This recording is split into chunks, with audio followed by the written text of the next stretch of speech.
Seus olhos abrem. Ainda está escuro. Você não sabe que horas são, nunca soube, mas seu corpo sabe. Seu corpo aprendeu a acordar antes da pancada na porta, porque quando a pancada vem e você ainda está deitado, é pior. Você sente o chão de terra nas costas, o frio da madrugada, o cheiro de suor, de barro molhado, de gente amontoada. São mais de 40 pessoas nesse espaço. Você conhece cada uma delas, pelo cheiro, pela respiração. A porta abre. A luz de uma tocha entra de uma vez, como um tapa no rosto. Atrás da tocha, a voz do feitor. Pé, todo mundo de pé. Você não olha para ele, ninguém olha. Você levanta, sente os joelhos estalando, a coluna travada. Seu dia começa agora. São 4 da manhã no Recôncavo Baiano, 1820 e pouco. E tudo que vai acontecer daqui até a meia-noite é o que eu vou te contar agora. Mas eu preciso te avisar. Quando a noite chegar, você vai descobrir que o momento mais importante desse dia inteiro é o que acontece no escuro. Algo que nenhum senhor de engenho jamais conseguiu controlar. Você está em fila do lado de fora. O feitor passa contando. Um por um.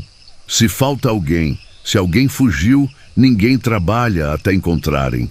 E quando encontram, o que fazem serve de lição para o resto.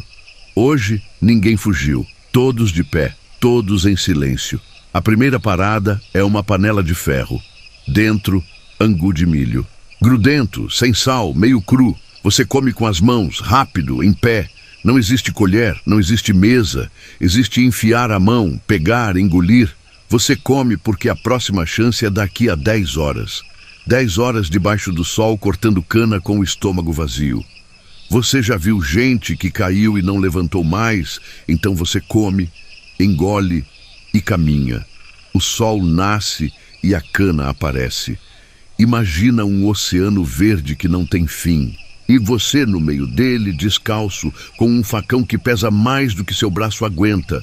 Corta na base, puxa, joga na pilha.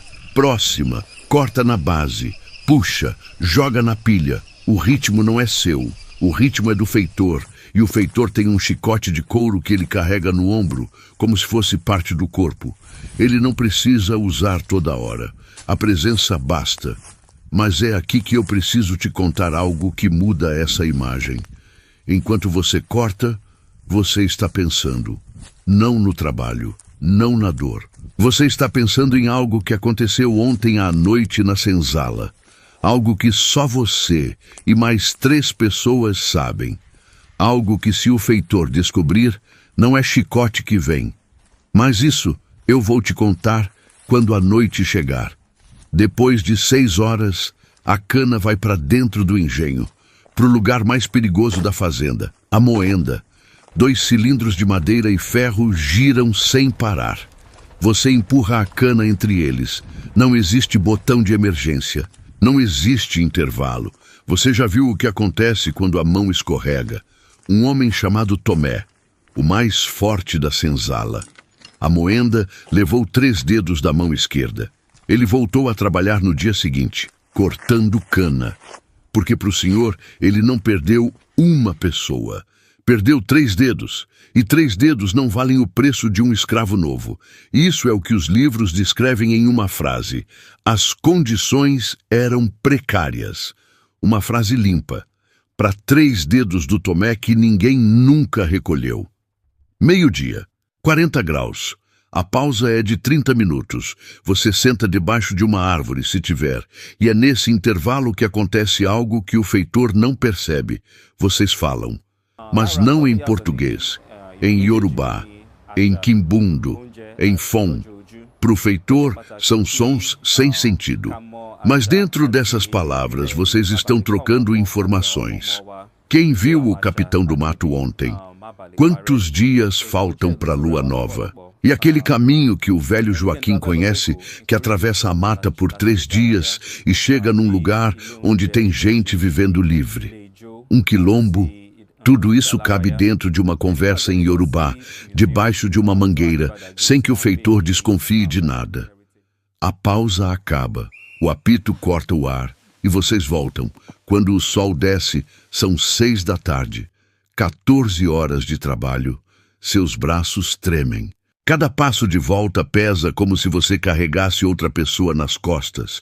Mas antes de entrar na senzala, tem o rio, o único momento do dia em que você toca em algo que não é cana, terra ou ferro. Água fria, limpa. Por 2 minutos, você não é propriedade de ninguém. A água não faz diferença entre escravo e senhor. Depois, feijão preto com farinha. A porta fecha por fora. A tranca de ferro. O silêncio. E é agora que seu dia começa de verdade. O senhor acha que quando a senzala tranca, vocês dormem. Ele está errado. A noite é a única coisa que pertence a vocês. No canto mais escuro, a velha Mariama começa a falar. A mais antiga de todos. Veio num navio quando era menina, mas lembra de tudo que veio antes. O cheiro da aldeia. A voz da mãe chamando na hora de comer. Ela conta essa história toda noite, não porque esquece, porque sabe que se parar de contar, a história morre. E se a história morrer, eles morrem de verdade, não o corpo, a alma.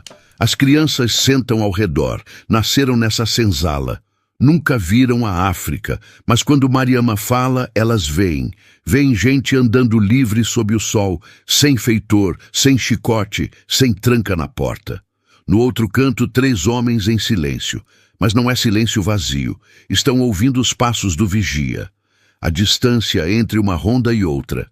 Contando, calculando. Porque aquele caminho do Joaquim vai ser usado. Não hoje, mas em breve. 00:30, quase todos dormem, mas você não. Olhos abertos, olhando para a fresta por onde entra um fio de luar. Pensando no caminho, na lua nova que chega em 6 dias, na água guardada em cabaças escondidas, na carne seca que alguém separou sem o feitor ver. Você está deitado no chão, mas na sua cabeça já está correndo, no meio da mata, lama nos pés, galhos nos braços, coração batendo forte. E lá na frente tem fogo, tem gente, uma clareira com casas de palha, gente livre, gente que fugiu e viveu. E pela primeira vez em muito tempo, você sente algo que achava que tinham arrancado de você para sempre. Esperança. Amanhã a pancada vem de novo. A fila, o angu, o facão, a cana, a moenda, tudo igual. Mas alguma coisa mudou. Porque lá dentro, no escuro, no lugar onde nenhum senhor consegue entrar, vocês estão construindo algo que nenhuma corrente prende. E o que construíram nessas noites, a fé escondida, os códigos nas músicas, os planos sussurrados no escuro, tudo isso eu vou te mostrar no próximo vídeo, porque a senzala era uma prisão, mas dentro dela eles ergueram algo que durou mais do que qualquer engenho, mais do que qualquer senhor, algo vivo até hoje. Em cada terreiro, em cada roda de capoeira, em cada prato que você come, sem saber de onde veio. Se você quer entender de verdade como eles viviam e como sobreviviam dentro dessa escuridão, fica comigo. Essa história está só começando.